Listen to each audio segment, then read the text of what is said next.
The research station on Kepler 442b hummed with its usual evening rhythm when Maya Torres felt the first gentle tap against her spine. She froze mid-step, her hand hovering over the bioscanner display.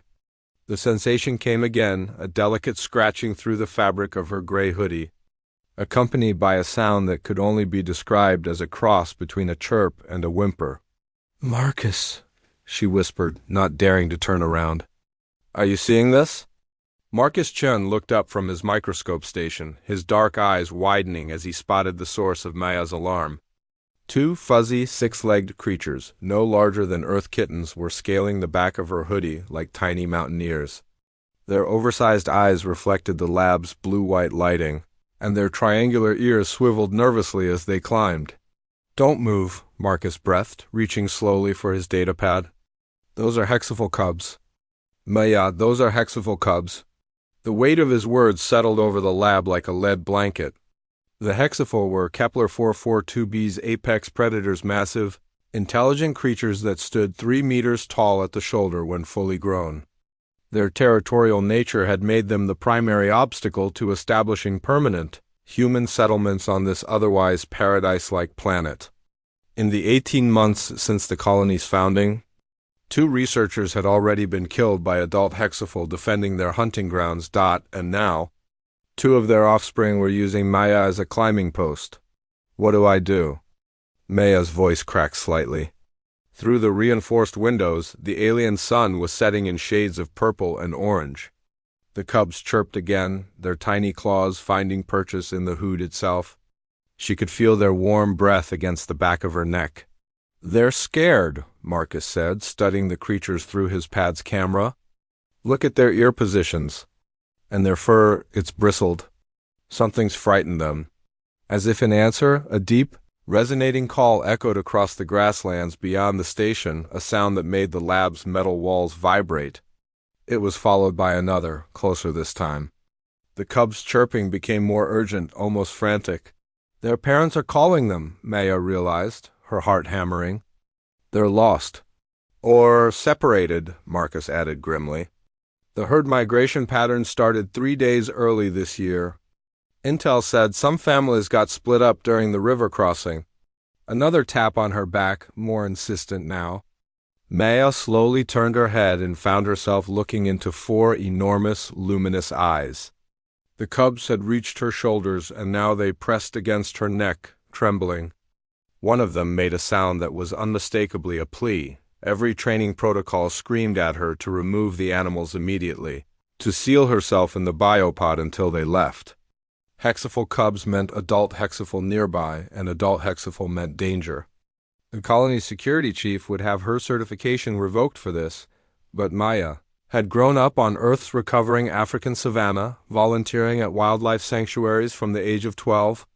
She'd seen that look before in orphaned elephant calves, in displaced leopard cubs, in frightened chimps separated from their troops. Fear was universal, and so was trust. "I'm going to do something really stupid," she announced.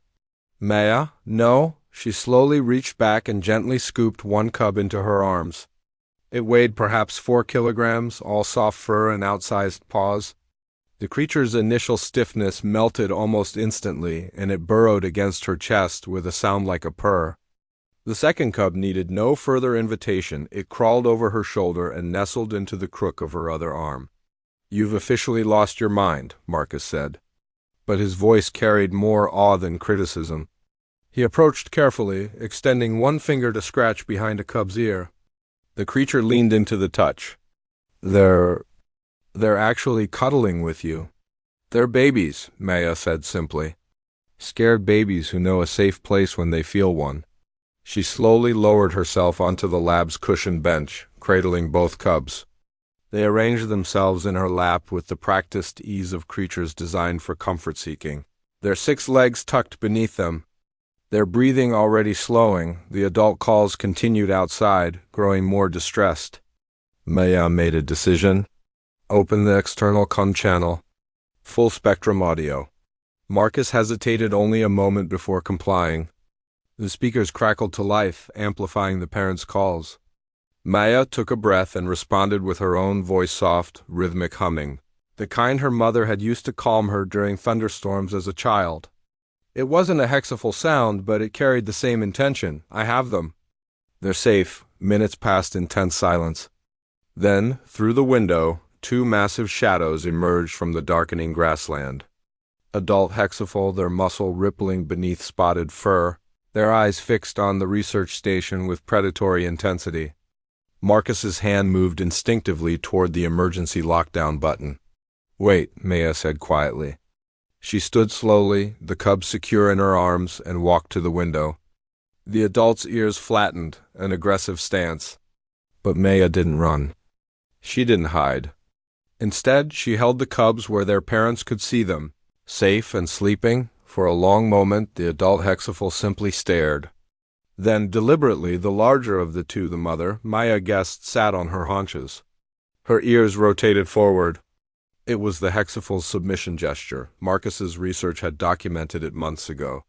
"She's thanking you," Marcus whispered, disbelief coloring every word. Maya felt tears prick her eyes. "Open the airlock," she said. "Just the outer door. Are you insane?" "Trust me." The outer door hissed open. Maya walked slowly to the threshold, her heart pounding so hard she thought it might wake the cubs. The cold alien air rushed in, carrying scents of unknown flowers and ozone. She knelt at the entrance and gently placed the sleeping cubs on the ground. Just outside, they woke with small chirps of confusion. But their mother was there in seconds, gathering them with her massive paws, checking them over with a snout the size of Maya's torso. The father circled protectively, his gaze never leaving Maya. Then the mother did something unprecedented. She reached out one enormous paw and carefully, with a gentleness that seemed impossible for such a lethal creature, touched Maya's outstretched hand. Just once, a moment of connection across species, across evolution, across the vast gulf of space that separated their worlds. When they disappeared into the purple twilight, cubs safely between them, Marcus found his voice again.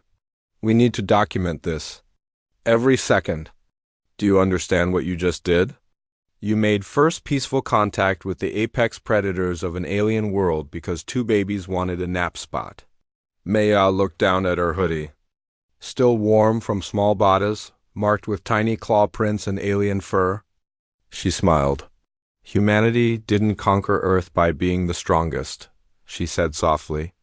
"We survived because we learned to see family in places others saw only threat. Why should space be any different?" The research station's lights flickered on against the night, a small beacon of warmth in an alien landscape.